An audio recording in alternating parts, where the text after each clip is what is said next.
ভালো আছো? আর আমরা এখন যাচ্ছি শুটিং স্পটে। আমাদের পাশে আছে সানি ভাই এবং আমি যাচ্ছি শুটিং স্পটে। আর লোকেশনটা হচ্ছে উত্তরা। তো ফাইনালি কিন্তু আমি আর আমার ভাই নাটকে চলে যাচ্ছি। সবাই আমাদের সাথে থাকবেন, দেখবেন আজকে নাটকটা অনেক ভিড় হবে, অনেক। আর তো ওখানে গিয়ে সরাসরি তোমাদের সঙ্গে দেখা হবে। তো স্টে টিউনড, বাই।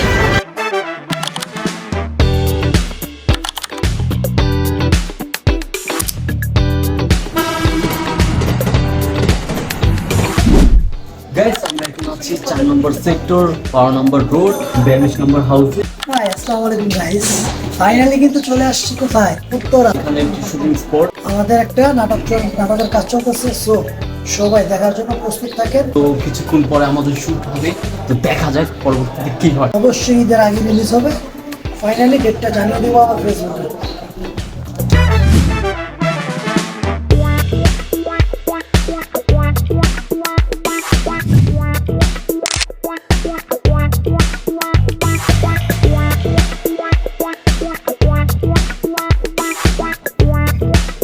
আপনারা কিন্তু পাচ্ছেন বঙ্গতে আমাদের নতুন একটা নাটকের নাম মায়াজাল।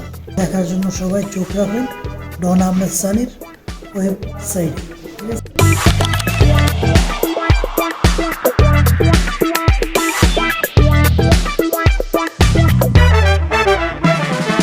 আমরা জানতে পারি যে আমাদের সিনটা রাতের বেলায় নেওয়া হবে, তাই আমরা টাইম পাস করার জন্য বাইরে ঘোরাঘুরি করছিলাম। তো হঠাৎ করে দেখা হয় জনপ্রিয় অ্যাক্টর আরশ ভাইয়ার সাথে।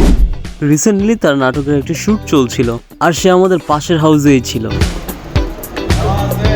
এক পর্যায়ে তার সঙ্গে আমরা সাক্ষাৎ করি, আড্ডা দিই এবং বেশ কিছু ছবি তুলি। অত্যন্ত ফ্রেন্ডলি আর মিশুক একটা মানুষ। দেখতে দেখতে সন্ধ্যা হয়ে যায় আর আমরা মেকআপ রুমে ঘোরাঘুরি করছিলাম। তো এক পর্যায়ে দেখা হয়ে যায় শামীম ভাইয়ের সাথে। দেন আপনার ফেমাস ডায়লগটা দিয়ে দেন। এটা কিন্তু কেরানীগঞ্জ আর সদরঘাট না, এটা হচ্ছে উত্তরা দিয়াবাড়ি সেক্টর নম্বর 4। আমি আর শামীম ভাই, যারা আমাদেরকে দেখে চলে তারাই বলে। তিনিও খুব মিশুক আর মজার একটা মানুষ। আপনারা বেশ কিছু নাটকের বিভিন্ন চরিত্রে তাকে হয়তো দেখে থাকবেন।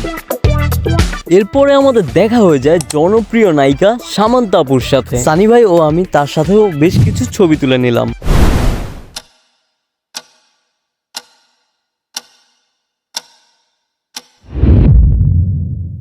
চা খাচ্ছি, অনেক টায়ার্ড। স্কিপ করতে করতে জীবন শেষ।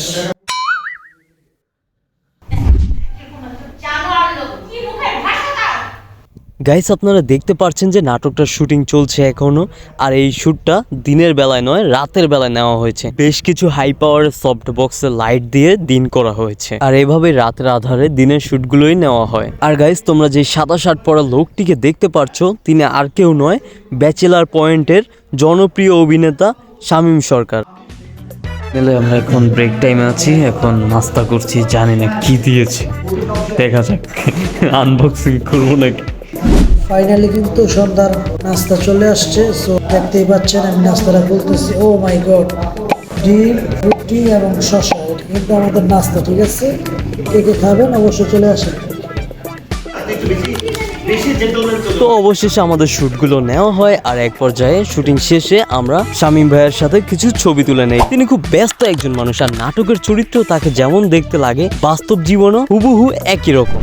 শুটিং শেষে আমরা আমাদের গন্তব্যে রওনা দেই, আর তখন খুব রাত হয়ে যায়। বাইরে এসে একটা গাড়িও পেলাম না, হঠাৎ একটি রিক্সা পেয়ে আমরা ঝটপট করে উঠে পড়ি। তো গাইস, আজকের মতো এখানেই বিদায় নিচ্ছি। দেখা হবে পরবর্তীতে নতুন কোনো টপিক নিয়ে।